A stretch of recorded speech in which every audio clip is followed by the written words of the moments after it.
Hi friends, welcome back to my channel. ఈ రోజు మనం ఈ వీడియోలో 16th ఎపిసోడ్ ని చూద్దాము. జీనా ఉదయం నిద్ర లేచి ఉంటుంది. లీవు కూడా లేచి బయటకు వచ్చి గుడ్ మార్నింగ్ అంటున్నాడు. ఇక అదే సమయంలో డోర్ బెల్ మోగుతూ ఉంది. ఎవరో రాంగ్ పాస్వర్డ్ ఎంటర్ చేస్తున్న సౌండ్స్ వినిపిస్తున్నాయి. జీనాకు తన అమ్మ వచ్చిందని అర్థమవుతుంది. వెంటనే లీవుని దాక్కోమని చెప్తుంది. లీవు తన వస్తువులన్నీ తీసుకుని తన గదిలోకి వెళ్తాడు. ఇంతలో జీనా అమ్మ సరైన పాస్వర్డ్ ఎంటర్ చేసి లోపలికి వస్తుంది. జీనాపై కోపంగా మాట్లాడుతూ, నువ్వేంటి ఈ పాస్వర్డ్ పెట్టుకున్నావు? ఇది సులభంగా ఓపెన్ కావడం లేదు. ఇంత పెద్ద పాస్వర్డ్ పెట్టకూడదు, నేను మర్చిపోతానని అంటున్నారు. జీనా తన అమ్మని చూసి, అమ్మ మీరు ఇంత త్వరగా వచ్చారేంటి అని అడుగుతుంది. ఆమె అమ్మ, నేను చాలా సామాన్లు తీసుకుని వచ్చానని అంటున్నారు. అప్పుడే లీవు బయటకు వస్తాడు. అతన్ని చూసి జీనా అమ్మ, నువ్వు ఇక్కడేం చేస్తున్నావని అడుగుతుంది. నేను ఎక్స్టెన్షన్ బాక్స్ తీసుకుని వెళ్ళడానికి వచ్చాను, ఇప్పుడే తీసుకుని వెళ్తున్నానని అంటున్నాడు. జీనా కూడా అవునవును తీసుకుని వెళ్ళి పెట్టుకో, తిరిగి ఇవ్వాల్సిన అవసరం లేదని అంటుంది. రా అందరం కలిసి టిఫిన్ చేద్దామని అమ్మ పిలుస్తున్నారు. లేదు నేను ఇంటికి వెళ్ళి తింటానని అంటున్నాడు. లీవు బయటకు వెళ్తూ జీనా అలానే వాళ్ళ అమ్మ మాట్లాడుకుంటున్న మాటలన్నీ వింటున్నాడు. నీ వీచాట్ ఐడి ఇవ్వు, శనివారం డాక్టర్లు నీ లంచ్ కి ఇన్వైట్ చేద్దామని అంటున్నారు. ఈ రోజు శనివారం కాదు కదమ్మా. పర్లేదు, అతనికి ఏమి ఇష్టమో ముందే కనుక్కుంటే సాటర్డే లంచ్ ప్రిపేర్ చేయడానికి కాస్త ఈజీగా ఉంటుంది. డాక్టర్లు శనివారం లంచ్కి వస్తున్నాడని లీవుకి తెలిసిపోయింది కదా, అందుకని సాటర్డే నేను కూడా ఫ్రీగానే ఉంటాను.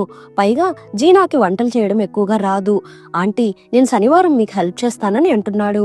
అమ్మ కూడా ఓకే చెప్తూ ఉంది. తర్వాత సీన్ లో మనకి చుంచాంగ్ ని చూపిస్తున్నారు. చుంచాంగ్ తన స్నేహితులతో వెళ్లి కూర్చుంటుంది. వాళ్ళు తనని తాగమని ఫోర్స్ చేస్తున్నారు. అదంతా యాంగ్ గమనించి అతను కూడా వాళ్ళ దగ్గరికి వస్తున్నాడు. పైగా ఒక అతను చుంచాంగ్ వెనకాల చెయ్యి పెట్టడం గమనించి, చుంచాంగ్ నువ్వు ఈ మధ్య బాగా బిజీ అయిపోయినట్టు ఉన్నావే అనేసి తన భుజం మీద చెయ్యి వేయగానే అతను చేతులు వెనక్కి లాక్కుంటున్నాడు. ఆమె స్నేహితులు ఇతను ఎవరు అని అడుగుతున్నారు. చుంచాంగ్ ఇతను నా ఫ్రెండ్ అని అంటుంది. వాళ్ళు కూడా అతన్ని కూర్చోమంటున్నారు. ఇప్పుడు అందరూ గేమ్ ఆడుకుంటూ ఓడిపోయిన వాళ్ళ చేత డ్రింక్స్ తాగిపిస్తున్నారు. చుంచాంగ్ నువ్వు తాగకు, నీ బదులు నేను తాగుతానని అంటున్నాడు. గేమ్ ఓడిపోయి ఫుల్ గా డ్రింక్ చేస్తున్నాడు. యాంగ్ బాగా మత్తులో ఉంటాడు. అతని స్నేహితులు అక్కడి నుండి వెళ్లిపోతారు. చున్ యాన్ తో మాట్లాడుతూ, నన్ను మీట్ అవ్వడానికి మీకు ఈ రోజు టైం దొరికిందా? లేదు, రేపు నాకు బిజినెస్ ట్రిప్ ఉంది. ఓహో, అయితే నన్ను మిస్ అవుతారా అని అడుగుతూ ఉంటే అవును అన్నట్టు తల ఊపుతున్నాడు. చుంచాంగ్ యాంగ్ ని ఇలా అడుగుతుంది, మీరు నన్ను నిజంగా ఫ్రెండ్ లా భావిస్తున్నారా అని. అతను వెంటనే ఆమెని తిరిగి అడుగుతాడు, నీకేమనిపిస్తుంది అని. అతను ఆమెకి బాగా క్లోజ్ గా వస్తున్నాడు. ఆమెకి కిస్ చేస్తాడేమో అనిపిస్తుంది. కానీ అంతలో అతను ఆమె భుజం మీద వాలిపోయి నిద్రపోతున్నాడు. ఆమె కూడా అతన్ని దూరం చేయకుండా దగ్గరగా ఉంచుకుంటుంది. ఆ రోజు సాటర్డే, డాక్టర్లు రావాల్సి ఉంటుంది. అతను రాకముందే లీవు వస్తాడు. అమ్మ లీవుతో మాట్లాడుతూ, నీకు ఒక 25 సంవత్సరాలు ఉండొచ్చు, గర్ల్ ఫ్రెండ్స్ ఎవరైనా ఉన్నారా అని అడుగుతున్నారు. జీనా అదంతా ఇంట్రెస్ట్ గా వింటుంది. లీవు తనకి గర్ల్ ఫ్రెండ్ లేదని అంటున్నాడు. నీకు ఎటువంటి అమ్మాయిలు నచ్చుతారు? నాకు అందమైన అమ్మాయిలు నచ్చుతారు. జీనా ట్యాప్ వాటర్ క్లోజ్ చేసి శ్రద్ధగా వింటూ ఉంది. అయితే నీ మనసులో ఎవరో ఉన్నారని అర్థమైంది. అబ్బాయిలు ఇలా టైం వేస్ట్ చేయకూడదు, ఎప్పుడూ ప్రోయాక్టివ్ గా ఉండాలని అంటున్నారు. లీవు జీనాని చూస్తూ, కానీ ప్రోయాక్టివ్ గా ఉంటే ఎక్కడ ఆ రిలేషన్షిప్ పాడైపోతుందేమోనని నాకు కాస్త భయంగా ఉందని అంటున్నాడు. అయితే ఆ అమ్మాయిని నా దగ్గరికి తీసుకునిరా, నేను మీ ఇద్దరిని కలుపుతాను. లీవు నవ్వుకుంటూ జీనాని చూస్తున్నాడు. జీనా చూడగానే సైలెంట్ అయిపోతున్నాడు. ఇప్పుడు జీనా వాళ్ళ అమ్మకి సహాయం చేస్తుంటుంది. పైనుంచి ఒక వస్తువు తీసుకోవాల్సి వస్తే లీవు సహాయం చేయడానికి వస్తాడు. ఇద్దరు చాలా క్లోజ్ గా నిలబడతారు. అదే సమయంలో డోర్ బెల్ మోగుతుంది. లీవు తలుపు తెరవడానికి వెళ్తాడు. డాక్టర్లు అతన్ని చూసి అసహనంగా ఫీల్ అవుతున్నాడు. లోపలికి వచ్చిన తర్వాత డాక్టర్లు జీనా వాళ్ళ అమ్మతో బాగా మాట్లాడుతాడు. జీనా కోసం హనీ తెచ్చినట్టు ఉన్నాడు. ఇది మీకు బాగా నిద్ర పట్టడానికి హెల్ప్ చేస్తుందని అంటున్నాడు. ఓకే మీరిద్దరు వెళ్ళి కాసేపు మాట్లాడుకుంటూ ఉండండి అనేసి వాళ్ళిద్దరిని కలపడానికి ట్రై చేస్తున్నారు. డాక్టర్లు సోఫాపై కూర్చుంటున్నాడు. జీనా కూడా అతని పక్కనే కూర్చుంటుంది. కానీ లీవు అక్కడ ఉండడంతో జీనాకి కాస్త అసౌకర్యంగా అనిపిస్తుంది. ఆమె నీళ్లు తీసుకొని రావడానికి వెళ్తుంది. లీవు ఫ్రిడ్జ్ ముందు నిలబడి ఉంటాడు. లీవు వాటర్ కూడా అయిష్టంగానే ఇస్తున్నాడు. జీనా అతని చేతిలో నుండి ఫోర్స్ గా వాటర్ బాటిల్ లాక్కుంటుంది. పైగా డాక్టర్లు ఇచ్చిన జామ్ బాటిల్స్ అన్ని అలానే ఉన్నాయి. లీవు వాటిని చూపిస్తూ, అక్క ఇది ఫ్రిడ్జ్ లో చాలా రోజుల నుండి ఉంటుంది కదా, వీటిని త్వరగా తినకపోతే ఇవి పాడైపోతాయి.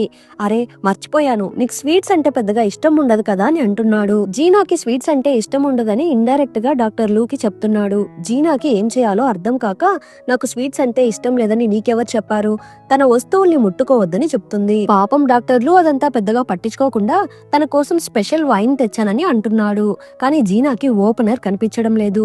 దాన్ని తీసుకుని రావడం కోసము ఆమె పక్కనే ఉన్న లీవు డిజిటల్ లాక్ ని సులభంగా తెరిచి వాళ్ళ ఇంట్లో నుండి ఓపెనర్ ని తీసుకుని వస్తుంది.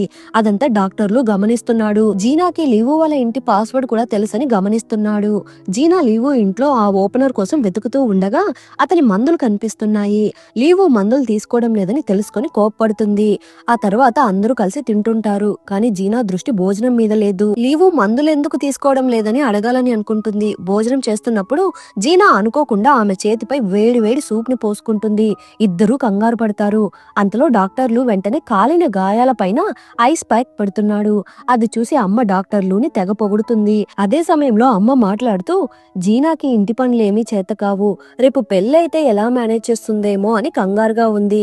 అయితే డాక్టర్లు అది ఒక సమస్య కాదని, అవసరమైతే ఒక క్లీనర్ ని నియమించుకోవచ్చని అంటున్నాడు. లివింగ్ టుగెదర్ అనేది ఎల్లప్పుడూ ఇద్దరికి సంబంధించినది అని అమ్మ అంటున్నారు. లీవు సీ ఫుడ్స్ తినబోతే నువ్వు తినకూడదు, నీకు అలర్జీ ఉందని జీనా ఆపుతూ ఉంది.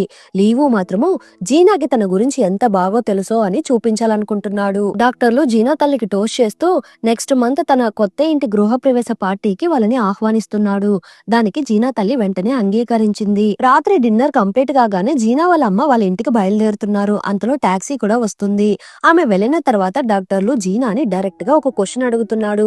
నా గురించి నువ్వేమనుకుంటున్నావు అని. జీనాకి గందరగోళంగా ఉంది. ఏం చెప్పాలో అర్థం కాదు. మీరు చాలా మంచివారని అంటుంది. మనం ఇద్దరం నెమ్మదిగా ఒకరినొకరు అర్థం చేసుకున్నా పర్లేదు. నువ్వు నా పేరెంట్స్ ని మీట్ అయ్యే వరకు నేను వెయిట్ చేస్తాను. కానీ మన రిలేషన్షిప్ ని నెక్స్ట్ లెవెల్ కి తీసుకుని వెళ్దాం అనుకుంటున్నాను. నీకు ఓకేనా అని అడుగుతూ ఉంటే జీనా ఆన్సర్ చెప్పకుండా ఏదో ఆలోచిస్తూ ఉంది. ఇప్పుడే సమాధానం చెప్పనవసరం లేదు, తర్వాత చెప్పొచ్చని అంటున్నాడు. మీతో ఉంటున్నప్పుడు నేను చాలా సేఫ్ గా ఫీల్ అవుతున్నాను, కానీ నాకు ఆలోచించడానికి కాస్త టైం కావాలని అడుగుతుంది. అతను కూడా దానికి ఓకే చెప్తున్నాడు.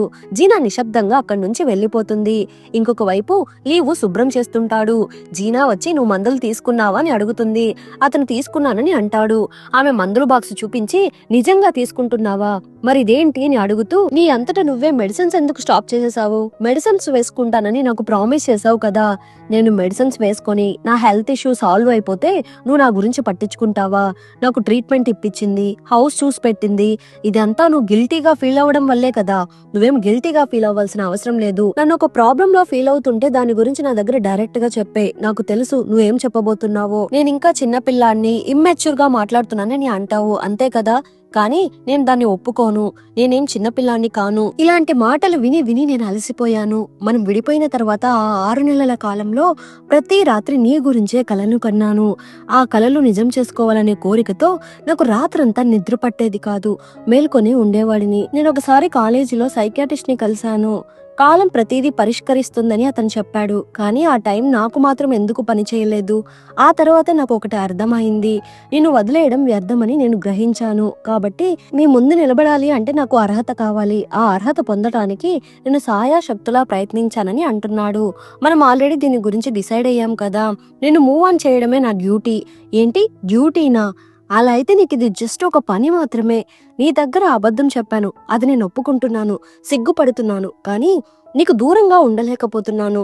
నేనేం చేస్తున్నానో నాకు తెలుసు, కానీ నువ్వు దీన్ని ఒక డ్యూటీలానే భావిస్తున్నావు అనేసి అతను తనకి దగ్గరగా వెళ్తూ నువ్వు నన్ను నిజంగా ఒక తమ్ముళ్లానే చూస్తున్నావా అని అడుగుతున్నాడు. కానీ జీనా ఏమో అతనికి మెడిసిన్స్ ఇచ్చి చాలా లేట్ అయింది, ఇంటికి వెళ్ళని అంటుంది. ఇంటికి వెళ్ళిన తర్వాత లీవు జీనా చాట్ ఓపెన్ చేసి మెసేజ్ టైప్ చేస్తున్నాడు, కానీ పంపడు. మరోవైపు జీనా కూడా ఇంకా మేల్కొనే ఉంటుంది. ఇప్పుడు మనకి పాస్ట్ లో చూపిస్తున్నారు. జీనా ఆఫీస్ లో ఉంటుంది.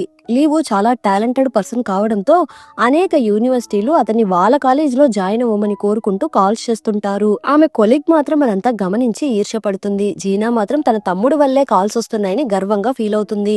సంతోషంగా లీవుకి మెసేజ్ చేసి ఈ రోజు బయటికి డిన్నర్ కి వెళ్దామా అంటుంది. లీవు కూడా వెంటనే ఓకే చెప్తాడు. నేను నా సిస్టర్ తో డిన్నర్ చేయడానికి బయటికి వెళ్తున్నాను అనేసి వెళ్లిపోతున్నాడు. నువ్వు నన్ను వదిలేసి ఎక్కడికి వెళ్ళిపోకు, మళ్ళీ నేను ఒంటరి అయిపోతాను అని చెంగ అంటుంటే సరే వెళ్ళనులేరా అని తావో అంటుంది. ఇప్పుడు రెస్టారెంట్ లో డిన్నర్ చేస్తూ జీనా అతని ఏ యూనివర్సిటీలో చేరబోతున్నాడో ఆలోచించమంటుంది. లీవో ఆమె చదివిన యూనివర్సిటీ గురించి అడుగుతాడు. జీనా తన యూనివర్సిటీ గురించి చెప్తుంది. లీవు కూడా అక్కడి నుంచి కాల్ వచ్చిందని చెప్తాడు. జీనా ఏమో నువ్వు మంచి యూనివర్సిటీలో చేరాలని అంటుంది. మరో సిటీకి వెళ్లి చదువుకుంటే తను తక్కువగా ఇంటికి వస్తానని అంటున్నాడు. జీనా ఏమో పర్లేదు, చదువుకోవాలంటే పక్క సిటీకి వెళ్లాల్సిందే కదా, నీకు నన్ను వదిలిపెట్టి వెళ్లడం ఇష్టం లేదు కదా అని ఆట పట్టిస్తూ ఉంది. లీవుకి ఏం చెప్పాలో అర్థం కాక సైలెంట్ గా ఉన్నాడు. నీకు ఫిజిక్స్ మీద ఇంట్రెస్ట్ ఉంటే నువ్వు ఒకసారి హాకింగ్ కాలేజ్ వెబ్సైట్ చూడు. ఆ కాలేజ్ మన కంట్రీలోనే టాప్ 1 లో ఉంది. నీకు ఇంట్రెస్ట్ ఉంటే చెప్పు. నాకు అక్కడ ఒక ఫ్రెండ్ కూడా ఉన్నాడు. నేను అతనితో మాట్లాడతాను. అతను నిన్ను గైడ్ చేస్తాడని అంటుంది. కానీ లీవుకి అందులో ఇష్టం లేదు. ఏదో ఆలోచిస్తూ సీ ఫుడ్స్ తినబోతూ ఉంటే జీనా అతన్ని ఆపుతూ ఉంది. సరే వదిలే, ఇంకా 20 రోజులు టైం ఉంది కదా, కూల్ గా ఆలోచించు అనేసి లీవు దిగులుగా ఉండడాన్ని గమనిస్తుంది. రాత్రి రూమ్ కి రాగానే లీవు జీనా ఫోటోని చూస్తూ ఫీల్ అవుతున్నాడు. యాక్చువల్ గా జీనాని వదిలిపెట్టి వెళ్లడం లీవుకి ఇష్టం లేదు. అందుకని ఫీల్ అవుతున్నాడు.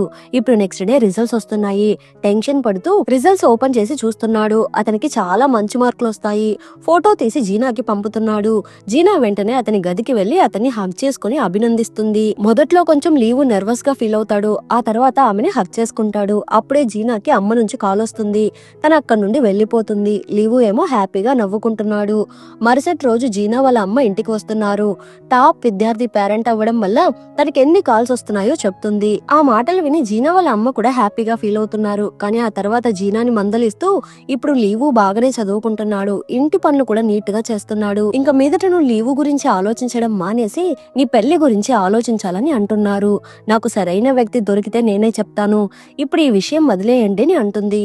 లీవు కూడా వాటిని వింటున్నాడు. జీనా వాళ్ళ అమ్మను త్వరగా పంపించేయాలని అనుకుంటూ నాకు ఆఫీస్ కి టైం అయింది, పదమ్మా వెళ్దామని తీసుకుని వెళ్లిపోతుంది. ఆ సమయంలో జీనా లీవుతో రాత్రి భోజనానికి ఆలస్యంగా ఇంటికి వస్తానని అంటుంది. అమ్మ వెళ్లిన తర్వాత లీవు చదువుకోవడానికి కూర్చుంటాడు. అప్పుడే చెంగ్ నుంచి కాల్ వస్తుంది. తావో ఇంటి నుంచి వెళ్లిపోయిందని, ఆమెను వెతకడానికి తనతో పాటు మరో సిటీకి రావాలని పిలుస్తున్నాడు. లీవు వెంటనే అక్కడికి వెళ్లడానికి సిద్ధమవుతాడు. జీనాకి కాల్ చేస్తాడు. కానీ ఆమె లిఫ్ట్ చేయదు. కాబట్టి మెసేజ్ పంపి చెంగుతో బయలుదేరుతాడు. జీనా తన మీటింగ్ కంప్లీట్ అయ్యాక లీవుకి కాల్ చేస్తుంది. కానీ అతని ఫోన్ స్విచ్ ఆఫ్ లో ఉంటుంది. అంతటితో ఎపిసోడ్ ఎండ్ అయింది. మళ్ళీ నెక్స్ట్ ఎపిసోడ్ లో కలుద్దాం. ఎపిసోడ్ ఎలా ఉందో తప్పకుండా కమెంట్ చేయండి. ప్లీజ్ సపోర్ట్ చేయండి. Thanks for watching.